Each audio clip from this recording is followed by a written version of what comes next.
And Nala means the world to me. We've been through a lot of incidents together.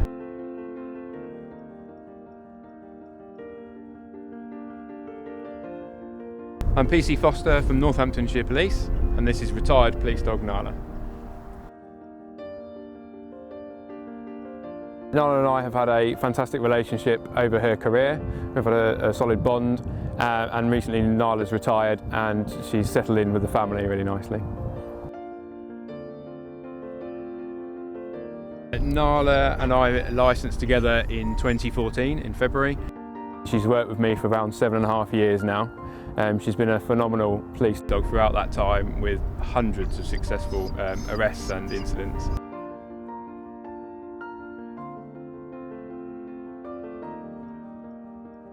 Nala and I attended a residential burglary, and we were first on scene on our own. 3 persons came up the property behind us and decided to try and take us on.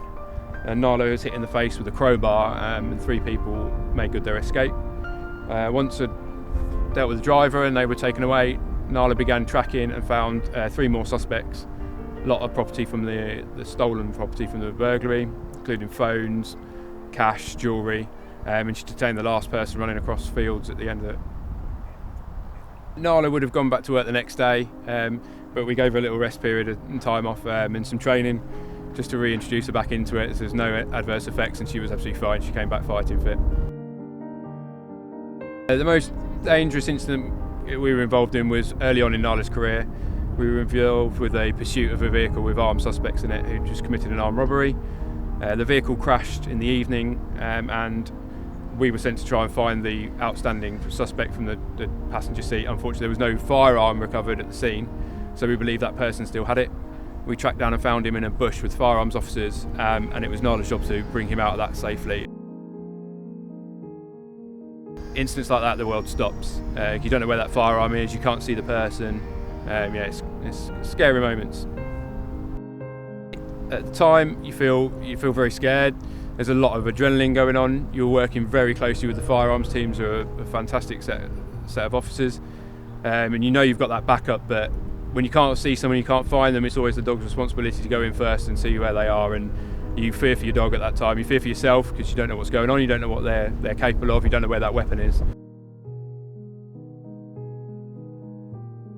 One notable incident that stands out to me, it shows Nala's heart, was we'd been sent to a missing person who'd been missing for over an hour. They were a young adolescent who had mental health issues and run off at night. It took us around an hour to find them, and usually you get a different feeling when you're chasing suspects. The police dogs are very alert, on edge. Nala was very calm. We found the gentleman in question, and within a couple of minutes of talking him out, he was having cuddles with Nala and walking out and back to his carer.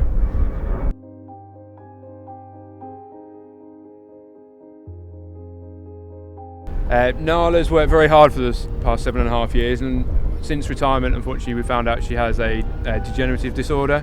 So she has some weak back legs.